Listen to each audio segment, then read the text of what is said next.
Hi, this is Margaret Meloni, and welcome to the Death Dhamma Podcast. Open and honest discussions with wise and skillful teachers about their experiences with life, death, and Buddhism. If you wonder how others on the path have dealt with death and dying and grief, then be sure to listen in. Everybody has a story, a perspective, and a valuable lesson to share. Embrace death, live a full life, and learn how to love impermanence. Because as my dear father used to say, nobody gets out of this alive. Hello, my friends.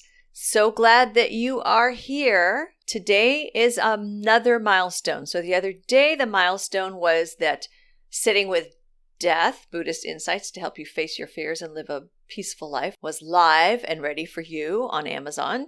And today, the milestone is, this is our final episode of Season 1 of the Death Dhamma Podcast. But please note, I said of Season 1, not of forever, period. At least that's not the plan right now. We all know about life and plans and impermanence. But today, I am here to share with you, there is going to be a Season 2 of the Death Dhamma Podcast. It is going to begin in January. I might drop you some special in-between season updates just to help keep us connected.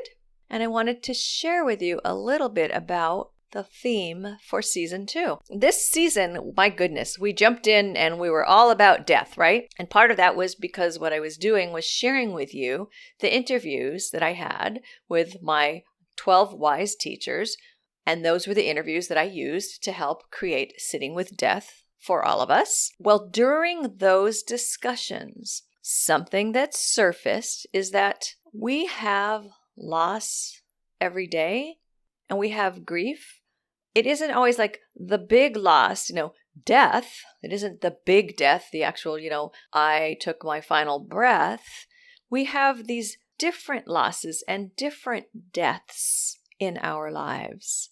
And that came up in a couple of different discussions. Season 2 is going to be about exploring the loss that isn't the big death, with a capital D. It's about loss and how we encountered it and how we've dealt with it and what helps. What has helped us when we faced a loss that felt like death, because it was the death of a time in our life, or the death of a relationship, or the death of a job, or the death of a material thing.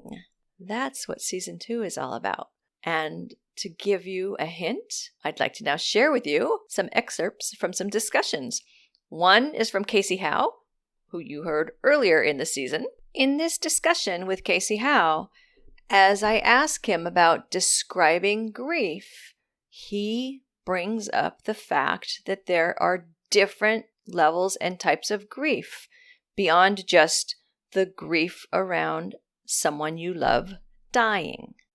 How would you describe grief? If you needed to describe grief to, say, like your best friend hasn't experienced grief yet, how would you prepare him or her? That's an interesting question because, I think there's the concepts of grief. Because I think with any emotion, I think it's interesting that it's so personal, and yet we have the words and we say things like grief or sadness or happiness, joy, fear. But I don't know if any of us know what the other's version of that is. I don't know if your version of fear is mine or my version of fear, has anything to do with yours, actually. Mm-hmm. So I think it's so personal, and with grief. I think as far as being able to kind of prepare oneself is how we should be able to prepare oneself by being with the actual experience of it. Because even something like grief, there's small grief. There's like, I ran out of jelly grief. I have peanut butter. Mm-hmm. I have the bread. Where's the jelly? There's that grief.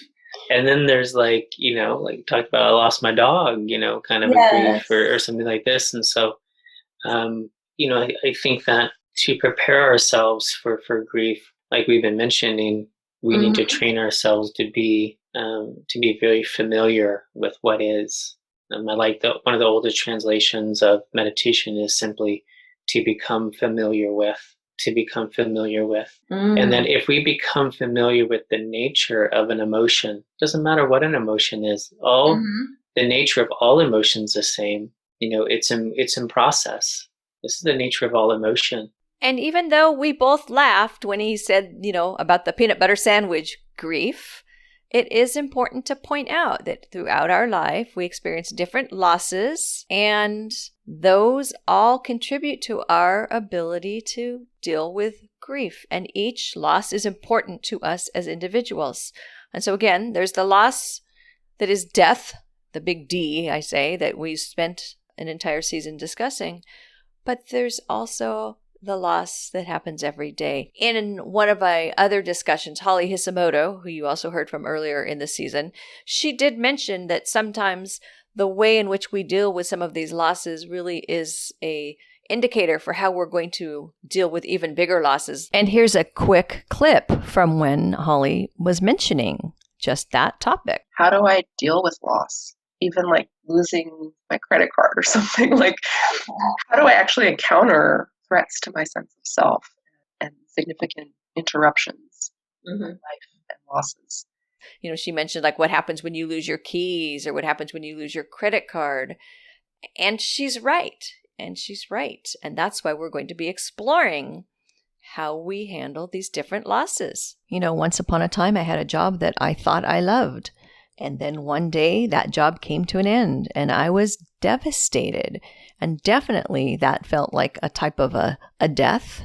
And there was grieving and loss and healing that went on. And at that time in my life, that was possibly the biggest loss that I had experienced, or perhaps the biggest loss that I had experienced in a long time. Now, something that helped me with that was gratitude. These are the kinds of things that we're going to discuss together in season 2, is these losses that occur along the way and what was helpful. So it's not just going to be talking about loss and that's it. We're going to be discussing loss and healing and what is helpful. So I hope that you will stick with me and that I will be seeing you around in season 2.